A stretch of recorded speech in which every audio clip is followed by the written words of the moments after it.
હાલ કોંગ્રેસને લઈને એક દુઃખદ સમાચાર સામે આવી રહ્યા છે। ગુજરાતમાં સત્તા પરિવર્તન લાવવાની આશા સાથે કોંગ્રેસ પાર્ટીએ જન આક્રોશ યાત્રા શરૂ કરી છે। આ યાત્રા 60 દિવસ સુધી ચાલશે, એટલે કે 2 મહિના સુધી ચાલશે, જે દરમિયાન કોંગ્રેસના નેતાઓ વિવિધ જિલ્લાઓમાં જાહેર સભાઓ કરશે અને જાહેર મુદ્દાઓ ઉઠાવશે।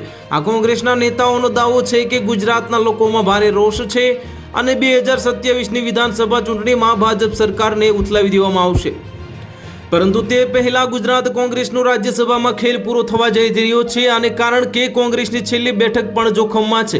30 વર્ષ બાદ રાજ્યસભામાં કોંગ્રેસ પ્રતિનિધિત્વ ગુમાવશે। ભાજપ એક બાદ એક ગુજરાતમાં રેકોર્ડ બ્રેક કરી રહ્યા છે, ત્યારે ગુજરાત ભાજપ વધુ એક માઇલસ્ટોન સાબિત કરવા જઈ રહ્યું છે। 30 વર્ષ બાદ હવે રાજ્યસભામાં ગુજરાત કોંગ્રેસનું પ્રતિનિધિત્વ 0 થવા જઈ રહ્યું છે। તો ભાજપની જંગી બહુમતી સામે રાજ્યસભાની ગુજરાતની તમામ બેઠકો પરથી કોંગ્રેસના સુપડા સાફ થઈ જશે અને ભાજપનો દબદબો જોવા મળશે, કારણ કે કોંગ્રેસના ધારાસભ્યોનું શક્તિબળ ઘટતા ચૂંટણીમાં કોંગ્રેસના શક્તિસિંહ ગોહિલને એકમાત્ર બાકી બેઠક પણ ગુમાવશે। છેલ્લા 3 દાયકામાં ગુજરાત કોંગ્રેસ સતત ચંકોચાઈ રહ્યું છે અને વિધાનસભામાં કોંગ્રેસનું સંખ્યાબળ ઘટી ગયું છે। ભાજપની વિધાનસભા ધારાસભ્યોની સંખ્યા 162 જેટલી જંગી હોવાથી તે તમામ 4 બેઠકો પર બિનહરીફ જીત મેળવશે।